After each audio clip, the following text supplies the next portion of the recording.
الحمد لله نحمده ونستعينه ونستغفره ونؤمن به ونتوكل عليه ونعوذ بالله من شرور أنفسنا ومن سيئات أعمالنا من يهده الله فلا مضل له ومن يضلله فلا هادي له ونشهد أن لا إله إلا الله ونشهد أن محمدا عبده ورسوله أرسله بالحق بشيرا ونذيرا فأعوذ بالله من الشيطان الرجيم بسم الله الرحمن الرحيم إنهم فتية آمنوا بربهم وزدناهم هدى صدق الله العلي العظيم وعن أبي هريرة رضي الله تعالى عنه أنه قال النبي صلى الله تعالى عليه وسلم سبعة يظلهم الله في ظله يوم لا ظل إلا ظله منهم شاب نشأ في عبادة الله أو كما قال النبي صلى الله تعالى عليه وسلم۔ محترم سامعین خطبہ جمعہ، بزرگوں، نوجوان بھائیوں اور عفت ماں اور بہنوں، السلام علیکم ورحمۃ اللہ وبرکاتہ۔ اللہ رب العزت نے انسان کی زندگی کو 3 بڑے مرحلوں میں تقسیم فرمایا ہے۔ بچپنا معصومیت کا زمانہ ہوتا ہے۔ اللہ تعالیٰ فرماتے ہیں کہ ہم تمہیں بچوں کی شکل میں تمہاری ماؤں کے پیٹوں سے ہم تم کو نکالتے ہیں، تم کچھ بھی نہیں جانتے۔ پھر اللہ رب العزت دھیرے دھیرے شعور عطا فرماتا ہے اور آدمی پھر نوجوانی کی اسٹیج میں آ جاتا ہے اور پھر وہ جوان ہو جاتا ہے، حتی بلغ اشدہ، وہ کڑیل جوان ہو جاتا ہے۔ اس کی عقل، اس کی سمجھ، اس کا جسم سب مکمل ہو جاتا ہے۔ اللہ رب العزت نے جوانی کی جو زندگی ہے قرآن میں بھی اور نبی اکرم صلی اللہ علیہ وسلم نے احادیث میں بھی اس کی بڑی اہمیت بیان فرمائی۔ اور آخری مرحلہ بڑھاپے کا ہے۔ بڑھاپے میں آدمی کی قوا مزمحل ہونے لگتے ہیں، یادداشت ختم ہونے لگتی ہے اور پھر ارذل عمر تک پہنچ جاتا ہے انسان۔ لِكَيْ لَا يَعْلَمَ مِن بَعْدِ عِلْمٍ شَيْئًا، قرآن بیان کرتا ہے ہم پھر اس کو اس اسٹیج پر پہنچا دیتے ہیں کہ پھر سارا علم رکھنے کے بعد پھر لا علم ہو جاتا ہے، بچوں جیسی باتیں کرتا رہتا ہے۔ اور اس وقت ضرورت ہوتی ہے اس کے فرما بردار بچوں کی کہ اس کے سامنے کھڑے رہیں اور اس کی خبرگیری کریں۔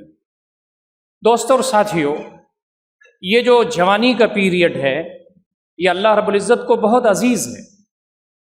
نبی اکرم صلی اللہ علیہ وسلم نے ایک مرتبہ صحابہ کی مجلس میں فرمایا کہ 7 طرح کے لوگ اللہ تعالیٰ کے عرش کے سائے میں جگہ پائیں گے۔ نبی اکرم صلی اللہ علیہ وسلم نے اس کی تفصیلات بیان فرمائی۔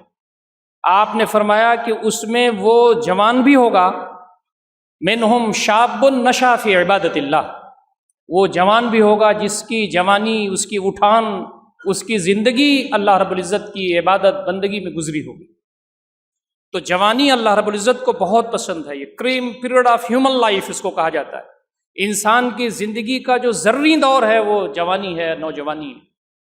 آپ دیکھیں کہ نبی رحمت صلی اللہ علیہ وسلم نے جب دین کی دعوت کو عام کرنا شروع کیا تو آپ پر جو اسلام لائے ان میں سے اکثریت نوجوانوں کی تھی اور جوانوں کی تھی۔ ہمارے سیرت نگار یہ لکھتے ہیں کہ آپ صلی اللہ علیہ وسلم کی عمر 40 سال تھی جب آپ کو نبوت ملی، اور آپ کے جو صحابہ تھے اس میں 95 سے بھی زیادہ آپ سے چھوٹے تھے۔ کچھ صحابہ کرام ایسے تھے جو آپ سے بڑے تھے، اور اکثر و بیشتر کی جو عمریں تھیں وہ 16 سال، 17 سال، 18 سال، 20، 25 اور 28 سال، 30 سال کے اندر آلموسٹ صحابہ کرام موجود تھے۔ نبی اکرم صلی اللہ علیہ وسلم کی دعوت کو سمجھنے کی صلاحیت کسی کو 16 سال کی عمر میں مل گئی، کسی کو 17 سال کی عمر میں مل گئی، کسی کو 20 سال کی عمر میں مل گئی، اور ایسی ویسی نہیں ملی، بلکہ انہوں نے دین کو سمجھا، اللہ کی محبت اپنے سینوں میں پیدا کیا، نبی اکرم صلی اللہ علیہ وسلم سے والہانہ عقیدت رکھنے کے بعد انہوں نے اپنے اندر صلاحیتیں پیدا کی۔ یہ معاذ بن جبل ہیں جن کی عمر صرف 22 سال کی ہے، یہ یمن کے گورنر بنا کر کے بھیجے جا رہے ہیں۔ یہ حضرت اسامہ ہیں جو 3 ایجز کے ہیں لیکن ان کو سپہ سالار بنا کر کے بھیجا جا رہا ہے۔ یہ ابو عبیدہ بن جراح ہیں، یہ حضرت علی ہیں، یہ حضرت ابوبکر و عمر ہیں، سب کی عمریں بالکل نبی اکرم صلی اللہ علیہ وسلم کی عمر سے مختصر ہیں، کم ہیں، لیکن صلاحیتیں عظیم ہیں۔ اللہ تعالیٰ کی دین کی سمجھ، دین میں حکمت و بصیرت، اللہ رب العزت کے دین کے لیے خدمات دینا، قربانیاں دینا، یہ سب انہوں نے ایک دم جوانی کے پیریڈ میں کیا ہے۔ اسی لیے فرمایا گیا کہ جب آدمی کی زندگی کا سب سے ایکسٹریم پیریڈ تمہیں میسر ہو تو پھر تم اس میں اللہ کو یاد رکھو، اللہ کی عبادات، اللہ سے تعلق کی مضبوطی، اللہ رب العزت کا ذکر، اس زمین پر غربا مساکین، یتیم لاچار مجبور مستحقین کی خدمت، تم اس زمین پر خیر کے لیے کام کرنا، معروف کے فروغ کے لیے کام کرنا، منکر کو روکنے کے لیے، برائیوں کے ازالے کے لیے اپنی سرگرمیاں لگانا، یہ بہت ہی عظیم بات ہے جس کو دین اسلام ہمیں کہتا ہے۔ نبی اکرم صلی اللہ علیہ وسلم نے ایک دوسری حدیث میں فرمایا اپنی زندگیوں میں سے 5 چیزوں سے پہلے غنیمت جان لو، اغتنم خمسا قبل خمس۔ صحابہ موجود تھے، بہت ہی غور سے سماعت فرما رہے تھے۔ آپ نے اس میں ایک بات یہ فرمائی، وَشَبَابَكَ قَبْلَ حَرْمِكَ، اپنی جوانی کو تم غنیمت جان لو بڑھاپے سے پہلے۔ آج تمہارے پاس قوا جوان ہیں، تمہاری فکر پختہ ہے، رات کے 2 بجے، 2:30 بجے، 3 بجے تم اٹھ کر کے بارگاہ یزدی میں تہجد کی نماز پڑھ سکتے ہو، کوئی چیز مانے نہیں ہے، تمہاری صحت اچھی ہے، تمہیں بیماریاں نہیں لگی ہوئی ہیں، تمہارے دل میں اللہ کا خوف ہے، اس کی خشیت ہے، اس سے محبت ہے، اس سے ملنے کا جذبہ ہے، رات میں 3 بجے اٹھ سکتے ہو، رات میں کسی غریب کی مدد کرنا ہو وہاں پہنچ سکتے ہو، بلڈ ڈونیشن دینا ہو تو وہ کر سکتے ہو، تم کسی کی عیادت کرنے ہو تو ہاسپٹل جا سکتے ہو، لوگوں کی مدد کرنی ہو تو رات ہو کہ دن ہو، صبح ہو کہ شام ہو، ہمیشہ تم تیار ہو اور تمہارے اندر ایک جوش ہے، ایک ولولہ ہے، یہ مطلوب ہے۔ تو فرمایا کہ بڑھاپا آنے والا ہے، اگر اللہ رب العزت نے تمہارے لیے زندگی رکھی ہے تو بڑھاپا آنے والا ہے، یہ جوانی اس کو عزیز رکھو۔ نبی اکرم صلی اللہ علیہ وسلم نے اس کو دوسرے انداز سے ایک مرتبہ سمجھایا، صحابہ کرام بیٹھے ہوئے تھے، آپ کو گھیرے ہوئے تھے پروانوں کی طرح، آپ نے فرمایا کہ بندو یہ دنیا ختم ہو جائے گی، اللہ رب العزت کی بارگاہ میں سب اکٹھا ہوں گے، وہ میزان عدل پر ہوگا، اس وقت بندے کے قدم ہل نہیں سکتے اللہ رب العزت کے دربار میں جب تک کہ وہ 5 چیزوں کا جواب نہ دے دے۔ فرمایا لا تزول قدم عبد حتی یسأل عن 5، 5 چیزوں کا جواب جب تک بندہ اللہ رب العزت کی بارگاہ میں نہ دے دے اس کے قدم ہل نہیں سکتے۔ یہ اس شخص نے فرمایا جس سے سچا اس دنیا میں کوئی پیدا نہیں ہوا۔ اس میں آپ نے فرمایا کہ ایک بات یہ بھی اللہ رب العزت پوچھے گا، وعن شبابہ فیما ابلا، پہلا سوال تو یہ ہے وعن عمرہ فیما افنا، عمر کہاں گنوا دی، عمر کہاں گزار دی، عمر کہاں گزار دی، اس میں جوانی بھی آ گئی، لیکن نبی اکرم صلی اللہ علیہ وسلم نے اس کو الگ سے آئیڈینٹیفائی کر کے بتایا، وعن شبابہ فیما ابلا، تم نے جوانی کہاں گزاری، کہاں کہاں لگایا، کن کن آزمائشوں سے گزرتے ہوئے تم نے جوانی کی جو ایام تھے اس کو گزارے، یہ اللہ رب العزت پوچھنے والا ہے۔ آدمی جب جوان ہو، اس کے اندر امنگ ہو، جوش ہو، جذبہ ہو، عقل کے لحاظ سے، جسم کے لحاظ سے پختہ ہو، تو پھر وہ جو چاہے اس دنیا میں کر سکتا ہے۔ دنیا میں بھی جتنے بڑے کام لوگوں نے کیے ہیں آلموسٹ وہ نوجوان ہی تھے اور جوان تھے، اور دین اسلام کی جو تاریخ ہے اس میں بھی آپ دیکھ لیں کہ جو کارہائے نما انجام دیے گئے ہیں وہ سب نوجوانوں نے اور جوانوں نے انجام دیے۔ آج ہمارے نوجوانوں کی، ملت اسلامیہ کے جو نوجوان ہیں، ان کو ہمیں بھی سمجھانے کی ضرورت ہے، انہیں بھی خود غور کرنے کی ضرورت ہے کہ اللہ رب العزت نے ان کو ایک بڑی نعمت سے نوازا ہے، ان کے پاس جوانیاں ہیں، نوجوانیاں ہیں۔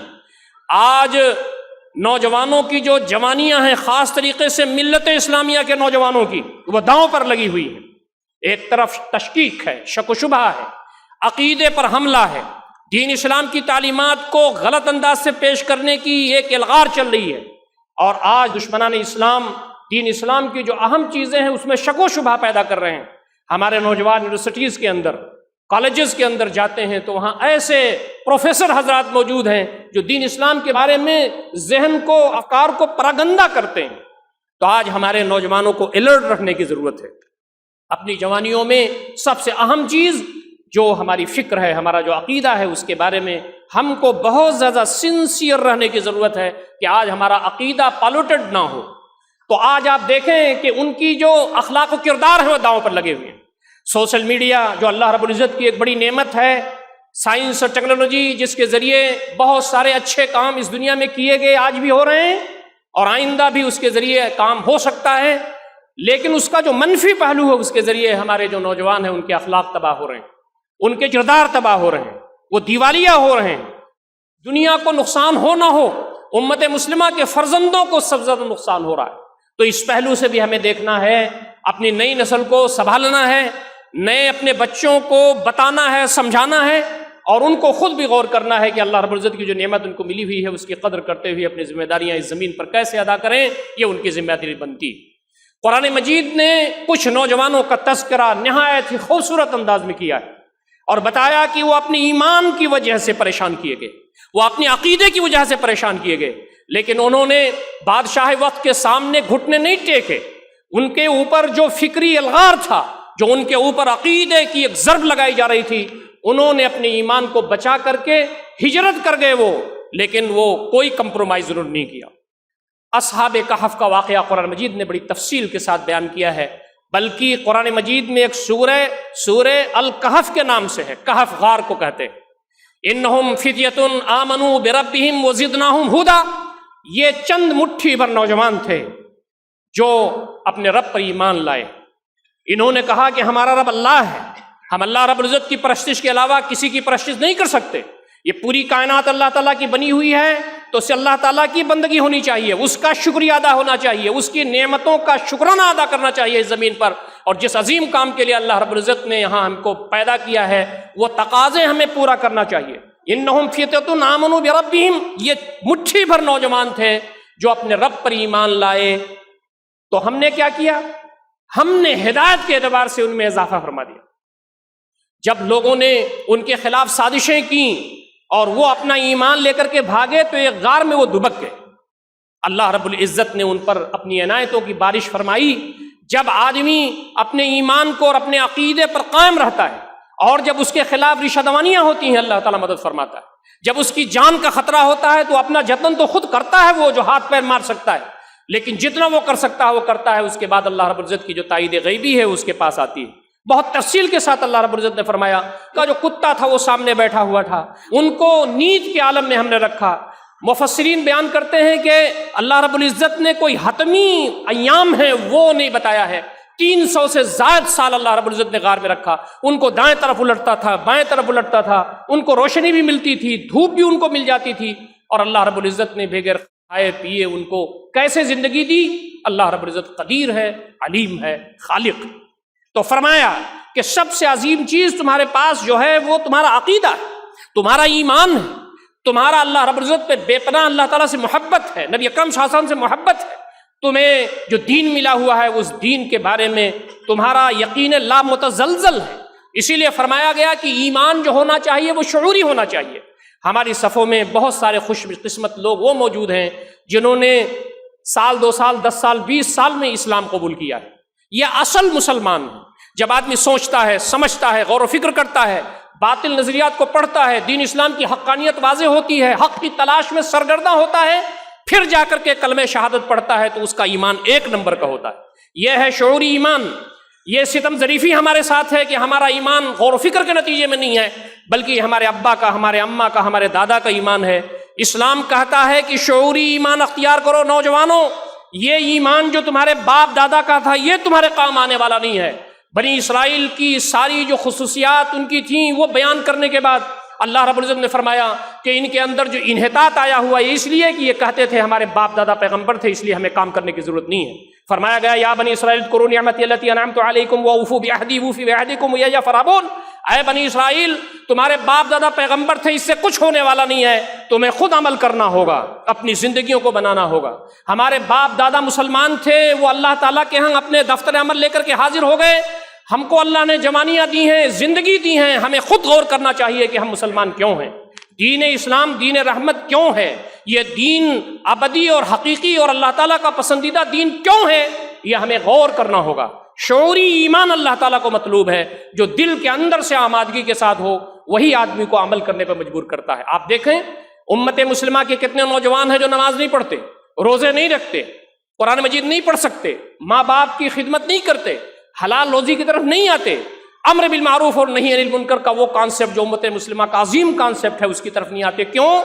ایمان شعوری ان کے دلوں میں نہیں، وہ خود اپنا سمجھ کر کے، بوجھ کر کے، دیکھ کر کے، غور و فکر کر کے انہوں نے دین اسلام قبول نہیں کیا۔ اس لیے ضرورت اس بات کی ہے آج کے نوجوانوں کی کہ ان کے اندر ایمان اور عقیدہ 1 نمبر کا ہونا چاہیے۔ نبی اکرم صلی اللہ علیہ وسلم فرماتے ہیں تمہارے اندر جو ایمان موجود ہے وہ ایمان گھٹتا بھی ہے بڑھتا بھی ہے، الایمان یزداد و ینقص، تمہارا ایمان گھٹتا بھی ہے بڑھتا بھی ہے۔ امام بخاری رحمۃ اللہ علیہ نے ایک باب ہی باندھا ہے بخاری شریف میں، الایمان یزداد و ینقص، ایمان گھٹتا بھی ہے بڑھتا بھی ہے۔ کوشش کرنا چاہیے ہمارے نوجوانوں کو، جب وہ آج مخلوط آبادی میں جائیں تو اپنے ایمان کو بچائیں، جب اخلاق باختہ مناظر دیکھیں تو اپنے ایمان کو بچائیں، جب حلال و حرام کی تمیز جہاں ختم ہو گئی ہے وہاں پہنچیں تو اپنے ایمان کو بچائیں، جہاں مشروبات میں حلال و حرام سب چل رہا ہو جب وہاں موجود ہوں تو اپنے ایمان کو بچائیں۔ تو یہ ضروری بات ہے کہ ہم مسلمان ہیں، ہم اپنے ایمان کا کہیں سودا نہیں کر سکتے۔ ایمان سب سے اہم اور سب سے بڑا سرمایہ ہے جو ملت اسلامیہ کے فرزندوں کا اللہ رب العزت نے ان کو انمول تحفہ کی شکل میں دیا ہے۔ اسی لیے فرمایا نبی اکرم صلی اللہ علیہ وسلم نے ان الایمان لیخلق فی جوف احدکم کما یخلق الثوب فصلوا اللہ یجدد لکم ایمانکم، تمہارے دلوں کے اندر ایمان ایسے ہی پرانا ہو جاتا ہے جیسے کپڑا پرانا ہو جاتا ہے، تو اللہ رب العزت سے تم دعا کرتے رہو کہ اللہ تعالیٰ تمہارے ایمان کو تازہ کرتے رہے۔ تو یہ بڑی عظیم بات ہے۔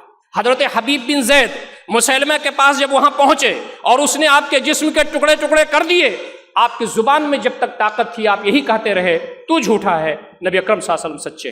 یہ کون سا ایمان تھا؟ ان کی عمر 22-23 سال تھی، کڑیے جوان تھے۔ کون سا ایمان 22 سال کے نوجوان کے اندر آ کر کے اتنا زیادہ جرأت اور ہمت دے دیتا ہے کہ مسیلمہ اس کے ہاتھ کٹواتا ہے، پیر کٹواتا ہے، جسم کے ٹکڑے ٹکڑے کر دیتا ہے، لیکن وہ کہتے ہیں تو جھوٹا ہے، نبی اکرم صلی اللہ علیہ وسلم سچے ہیں۔ یہ حضرت خبیب بن عدی، ان کو جب سولی پر چڑھانے کی پوری تیاری ہو رہی تھی تنعیم کے مکان پر، جہاں آج مکہ میں مسجد عائشہ رضی اللہ تعالیٰ عنہا ہے، یہی وہ جگہ تھی، تو وہاں پر تیاری جب پوری ہو رہی تھی اور ان کو موت کی سزا کی پوری تیاری شروع ہو گئی تھی، چند منٹوں میں ان کو موت کی سزا ہونے والی تھی، ایک شخص نے کہا کہ کیا تو یہ چاہتا ہے نا اب کہ تو چھوٹ جاتا، تیری جگہ پر محمد ہوتے؟ حضرت خبیب نے عظیم الشان بات کہی تھی، ان کی بھی عمر کوئی زیادہ نہیں تھی۔ انہوں نے کہا تھا تو نہیں سمجھتا کہ ہمارے دلوں میں اللہ کی محبت اور نبی اکرم صلی اللہ علیہ وسلم کی محبت کتنی ہے؟ میں تو یہ بھی نہیں چاہتا کہ میں چھوٹ جاؤں اور میرے حبیب کے تلوے میں کانٹا تک چبھے۔ یہ جو چیز تھی، یہ جو ایمان کی عظمت تھی، یہ جو عقیدے کی عظمت تھی، آج ہمارے نوجوانوں کے دلوں میں ہو تو وہ باطل کے ایوانوں میں بھی جا کر کے کلمہ حق کہنے کی صلاحیت رکھیں گے، وہ آج کے مخلوط سماج میں بھی جا کر کے عفت و پاک دامن ہوں گے۔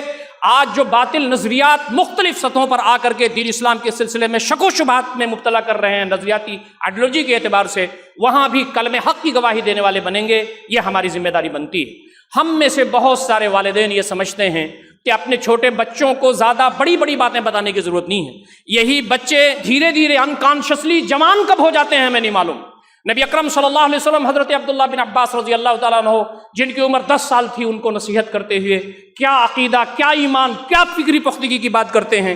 ہمیں اپنے بچوں کو بہتر انداز سے اللہ رب العزت کی محبت، اللہ پر ایمان، نبی صلی اللہ علیہ وسلم کی محبت، دین کی تعلیمات کی اہمیت بتانا چاہیے۔ دوستوں اور ساتھیوں، کہتے ہیں حضرت عبداللہ بن عباس کہ میں 10 سال کا تھا، نبی صلی اللہ علیہ وسلم نے فرمایا غلام انی اعلمک کلمات، بچے میں تمہیں چند باتیں بتاتا ہوں، احفظ اللہ یحفظک، اللہ کو یاد رکھو اللہ تم کو یاد رکھے گا، احفظ اللہ تجدہ تجاہک، اللہ کو یاد رکھو تو اللہ کو تم اپنے سامنے پاؤ گے۔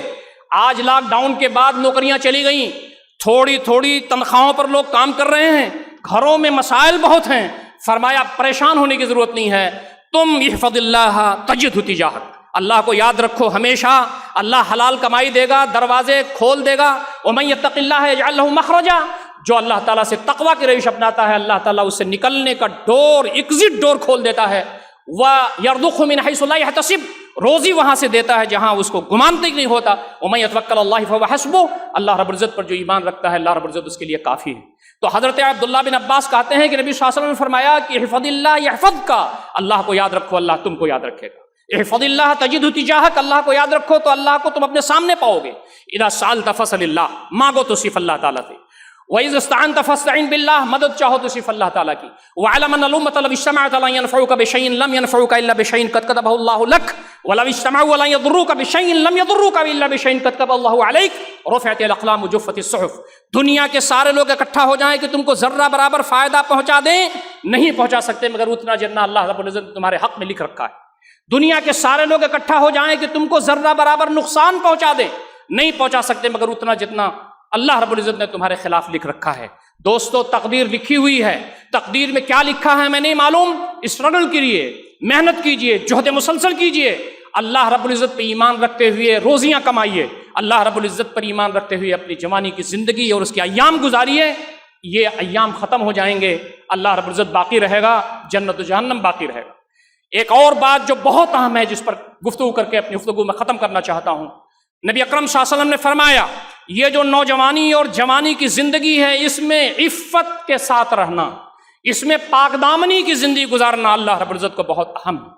نبی اکرم صلی اللہ علیہ وسلم تشریف فرما تھے، صحابہ کرام پروانوں کی طرح گھیرے ہوئے تھے، آپ نے کہا علی ذرا سنیے، یا علی لا تتبع النظرۃ النظرہ، جب تمہاری نظر کسی لڑکی پر کسی عورت پر پڑ جائے تو فوراً اپنی نظر ہٹا دو۔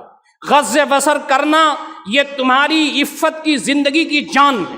مردوں سے کہہ دیجئے اپنی نظروں کو نیچے رکھیں، خواتین سے کہہ دیجئے کہ اپنی نظروں کو نیچے رکھیں، یہ شرمگاہ کی حفاظت کے لیے بہتر ہے۔ آج اپنی عفت کو، اپنی پاک دامنی کو محفوظ رکھنا بہت مشکل کام ہے۔ آدمی جہاں بھی چلا جائے، آج عریاں لباس میں خواتین گھوم رہی ہیں، آج موبائل آن کیجئے تو وہاں نہ جانے کیسے کیسے مناظر آ رہے ہیں۔ آدمی کا تعلق اگر اس کے رب سے مضبوط نہیں ہوگا، اللہ رب العزت کے سامنے جواب دہی کا احساس نہیں ہوگا، بچ نہیں سکتا۔ وَأَمَّا مَنْ خَافَ مَقَامَ رَبِّهِ وَنَهَى النَّفْسَ عَنِ الْهَوَىٰ فَإِنَّ الْجَنَّةَ هِيَ الْمَأْوَىٰ، اللہ تعالیٰ کے سامنے کھڑے ہونے سے گھبرایا وہ اور خواہشات نفس کی پیروی سے بچا تو اس کا ٹھکانہ جنت ہے۔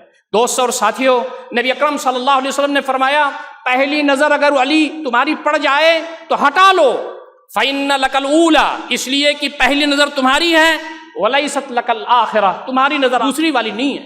آدمی اگر جا رہا ہے نظر کہیں پڑ گئی ہٹا لے، اس کو کہتے ہیں غض بصر۔ دوبارہ نظر ڈالنا، تیسری بار تو نظر ڈالنا، یہ ایمان کے خلاف ہے، یہ عقیدے کے خلاف ہے۔ ہمارے نوجوانوں کی جو سیرت ہے، کردار ہے، ان کا جو تقدس ہے، ان کی جو عظمت ہے، ان کی جو عفت ہے، ان کی جو پاک دامنی ہے، آج ایسے نوجوانوں کی ضرورت ہے جو اخلاق و کردار سے اتنا عظیم ہوں کہ آج وہ محافظ بن جائیں، آج لوگوں کے اخلاق و کردار کے، لوگوں کی عزت کے محافظ بن جائیں۔ آج جب خواتین پر نظر غلط ڈالی جا رہی ہو تو امت مسلمہ کے ایسے نوجوان موجود ہونے چاہیے، وہ وہاں کھڑے ہوں، وہاں پر بولنے والے ہوں، شر پسند عناصر کا ہاتھ پکڑنے والے ہوں۔ آج ہمارے ایسے اخلاقی کردار کے لوگ ہونے چاہیے کہ جن کے اندر یہ بات موجود ہو کہ ان کو دیکھ کر کے لوگوں کے اندر حوصلہ ملے کہ اللہ کے بندے ایسے ہوتے ہیں، اللہ کے نوجوان بندے ایسے ہوتے ہیں اور جن کے ذریعے سماج کے اندر بھلائیاں آگے بڑھتی ہیں۔ نبی اکرم صلی اللہ علیہ وسلم نے فرمایا غض بصر کے ساتھ ساتھ نوجوانوں کو اس بات کی اہمیت سامنے رکھنا چاہیے کہ شادی کی عمر ہو جائے تو شادی کر لیں۔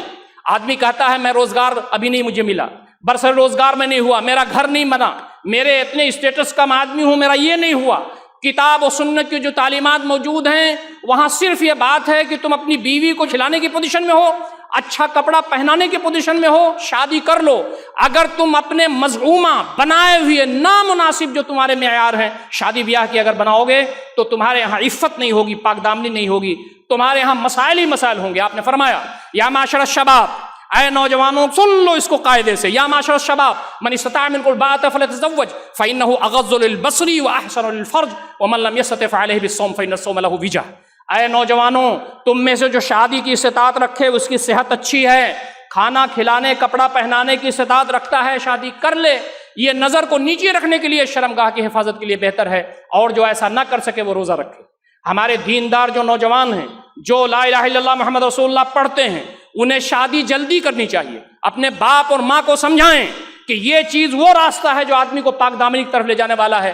اللہ رب العزت نے آدمی کے اندر وہ جذبہ رکھا ہے شہوت کا جو آدمی کو پریشان کرتا ہے، اس کا صحیح طریقہ یہ ہے کہ آدمی شادی کر لے۔ آدمی اس میں جلد بازی کرے، اس کو آگے بڑھنا چاہیے۔ نبی اکرم صلی اللہ علیہ وسلم فرمایا اللہ رب العزت میزان عدل پر ہوگا، عرش الہی کا سایہ ہوگا، وہ نوجوان بھی اللہ رب العزت کے عرش کے سائے میں رہے گا جس کے بارے میں کہا گیا رجل دعته امرأة ذات منصب و جمال، وہ عورت، وہ لڑکی جو منصب والی تھی، جس کا حسن نسب بڑا اچھا تھا، خوبصورت بہت زیادہ تھی، اس نے اس کو بلایا غلط کام کے لیے، لیکن اس نے کہا انی اخاف اللہ، میں اللہ تعالیٰ سے ڈرتا ہوں۔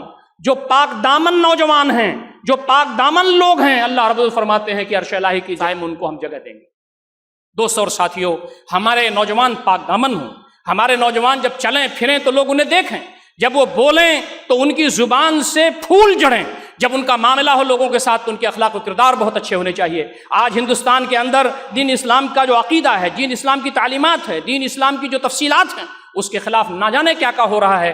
نوجوان نسل کی ذمہ داری یہ بنتی ہے کہ پڑھتے ہوئے اپنے آپ کو تیار کریں، قرآن مجید پڑھیں، حدیث پڑھیں، فقہ پڑھیں، تاریخ اسلام پڑھیں، جو لٹریچر بنیادی ہے دین اسلام کا وہ پڑھیں، مذاہب عالم پڑھیں، باطل نظریات پڑھیں، کرنٹ ایشوز پر جو آج اسلام کے خلاف الغار ہو رہی ہے اس کو پڑھنے کی کوشش کریں۔ پی ڈی ایف میں موجود ہے، چیزیں بہت ساری کتابیں ایسی موجود ہیں جو آپ ای لائبریری کی شکل میں آپ پڑھ سکتے ہیں۔ بڑا کام ہوا ہے اس پر، ہمارے نوجوانوں کو بہت سارے جو کرنٹ افیئرس اس وقت چل رہے ہیں اس پر پڑھ کر کے تیار ہونا چاہیے کتاب و سنت کی روشنی میں۔ اور آج ہندوستان کے اندر ان جیال امت مسلمہ کے نوجوانوں کی ضرورت ہے جو آج یونیورسٹیز کے اندر، کالجز کے اندر، سماج کے اندر جہاں وہ کام کر رہے ہیں وہاں ان ساری غلط فہمیوں کو دور کرنے کی کوشش کریں جو اسلام کے دشمن آج غلط فہمی پھیلا رہے ہیں، جو سوشل میڈیا کے ذریعے پھیلا رہے ہیں، جو واٹس ایپ کے ذریعے پھیلا رہے ہیں، جو فیس بک کے ذریعے پھیلا رہے ہیں، جو نہ جانے کیا کیا گویا کہ وہ طریقے اور ہٹ کنڈے اپنا رہے ہیں۔ امت مسلمہ کے نوجوانوں کو یہ مورچہ سنبھالنا ہوگا۔ اور اخلاق و کردار کی بات یہ ہے کہ ہمارے اخلاق تو ایسے ہیں دوستوں اور ساتھیوں، دین نے جو بتایا ہے کہ لوگوں سے ملیں تو پیار کے ساتھ، لوگوں کے کام آ جائیں، بڑوں کا احترام کریں، چھوٹے سے محبت کریں، سفر میں ہو تو لوگوں کو سیٹ دے دیں، کسی خاتون کا معاملہ ہو تو اس کے ساتھ اس کی مدد کریں۔ یہ جو ہمارا اخلاق و کردار ہے آج اس کی سماج اور معاشرے میں ضرورت ہے۔ دلی کا ایک واقعہ بیان کر کے میں اپنا خطبہ ختم کرنا چاہتا ہوں تاکہ دلی کے ہمارے نوجوانوں کو سبق ملے۔ ایک کالونی تھی جس میں ایک شخص بہت ہی زیادہ اسلام کے خلاف بولا کرتا تھا، جب اس سے لوگ سلام کرتے تھے تو وہ گالی بکتا تھا، اور وہ مخصوص زعفرانی جو گروہ ہے اسی کا وہ حصہ تھا، اسی کا آدمی تھا۔ اچانک اس کے گھر میں اس کی اہلیہ کی طبیعت خراب ہو گئی، ہارٹ اٹیک ہوا، گاڑی نہیں مل رہی تھی۔ یہ مسلمان بھائی جو اس کو سلام کرتے تھے اور وہ گالی دیتا تھا، ان لوگوں نے گاڑی ہائر کی اور ہاسپٹل میں جا کر کے ایڈمٹ کیا۔ سیکورٹی جو 5,000 7,000 ہوتی ہے وہ جمع کی، علاج شروع ہو گیا۔ اب یہ آدمی کہتا ہے کہ کون ہے جو ہمارے بیوی کو لا کر کے ہاسپٹل میں داخل کیا، پیسہ کس نے جمع کیا، مجھے بتاؤ، مجھے دینا ہے۔ لوگوں نے کہا، جس میں نوجوانوں کی کثرت تھی، کہ چچا جان آپ پریشان نہ ہو، ہماری چچی ٹھیک ہو جائیں یہی ہمارے لیے سب سے بڑی بات ہے، اور آپ کے لیے بھی اچھا ہوگا، آپ پریشان نہ ہوں۔ یہ اخلاق و کردار ایسا بڑھتا گیا دوستوں اور ساتھیوں کہ وہ شخص اس کے بعد یہ کہنے لگا کہ یہ لوگ نہیں ہیں، یہ فرشتے ہیں۔ پورے ہندوستان میں اگر سب سے بہترین کسی کا مذہب ہے تو اسلام کا ہے۔ دوستو آج اخلاق کی ضرورت ہے، آج پیار کی ضرورت ہے، آج محبت کی ضرورت ہے۔ لوگوں کے درمیان ہمارے نوجوان گھس جائیں، اخلاق بانٹیں، دینی تعلیمات بانٹیں، دین اسلام کی تصویر کو صاف کریں۔ انشاءاللہ وہ وقت آئے گا جب اللہ رب العزت کا دین ہندوستان میں عام ہوگا، اس ہندوستان کے اندر غالب ہوگا، اور اللہ رب العزت کے دین کی رحمتوں سے ساری انسانیت فائدہ اٹھانے کے قابل ہوگی۔ اللہ تعالی ہم تمام کو ان ساری باتوں پر غور و فکر کرنے، عمل کرنے کی توفیق عطا فرمائے۔ اقول قولی ھذا استغفر اللہ لی ولکم اجمعین واستغفروہ انہ هو الغفور الرحیم۔